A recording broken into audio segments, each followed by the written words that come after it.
आज का दिन इंटरनेशनल ओलंपिक डे, उसकी आप सबको बहुत बहुत शुभकामनाएं।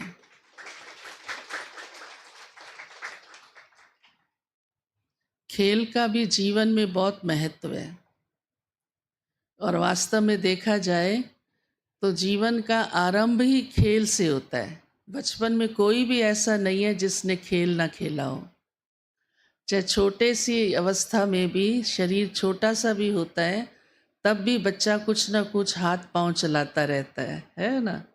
और फिर धीरे धीरे तो और सब खेल भी खेलने आ जाते हैं और खेल खेलना भी सबको अच्छा लगता है, खेल देखना भी सबको अच्छा लगता है।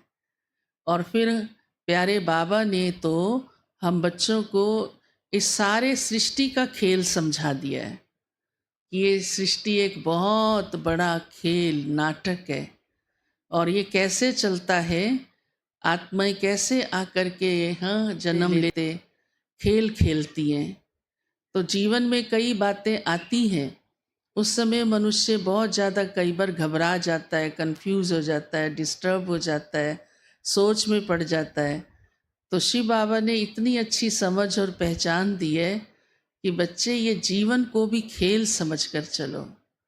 और खेल में तो दोनों प्रकार की बातें आती हैं, ऊपर नीचे होता है। खेल तो खेला भी ऐसे ही जाता है, सिर्फ सीधे खड़े हो करके नहीं, हिलना डुलना चलना ऊपर नीचे सब होता है।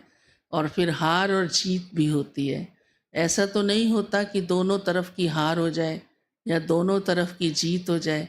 फिर उसके बाद आप देखो, चाहे हार होती है चाहे जीत, लेकिन वो टेम्परेरी होती है। कोई हमेशा के लिए वो निश्चित नहीं हो जाता कि ये हारा हुआ व्यक्ति जीवन भर हारा ही रहेगा। वो फिर ट्राई करता है दोबारा और जीत जाता है। कितने ऐसे मिसाल हैं, और रिकॉर्ड कायम कर लेता है। तो बाबा भी हम बच्चों को कहता है, कोई भी बातें होती हैं आप उसमें सोचो और घबराओ नहीं, फिर से खड़े हो जाओ, फिर से पुरुषार्थ करो तो आपकी जीत हो जाएगी। कोई स्थूल खेल खेलने की ही सिर्फ बात नहीं है, लेकिन ये जीवन जब खेल है तो जीवन में अनेक प्रकार की परिस्थितियां सामने आती हैं और वो परिस्थितियों में कभी हमें झुकना पड़ता है, कभी हमें अपने आप को एडजस्ट करना पड़ता है। हाँ, तो शिव बाबा कहते हैं जो एडजस्ट करते हैं, झुक जाते हैं, वो गोल्ड हैं, क्योंकि वो मोल्ड हो गए। तो खेल भी मोल्ड होने बिना नहीं खेला जा सकता। कोई भी खेल देखो, हाँ, कभी कमर झुकती है, कभी टांग झुकती है, कभी हाथ झुकता है, कभी सिर झुकता है।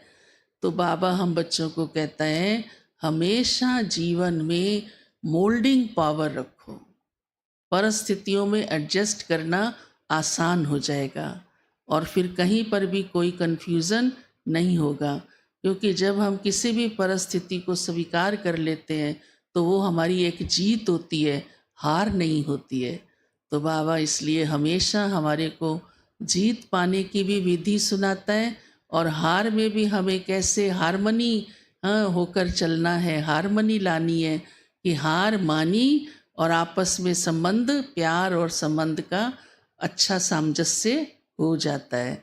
तो ऐसा बाबा हम बच्चों को इन ज्ञान रत्नों से खेल को जीतने की बहुत अच्छी विधि सुनाता है और ऐसा योग सिखाता है जो खिलाड़ी खेल खेलने वाला भी अपने माइंड को इतना कंसंट्रेट कर लेता है कि उसकी जीत भी सहज हो जाती है।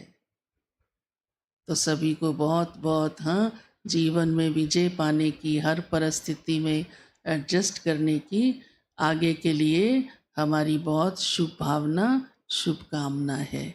ओम शांति।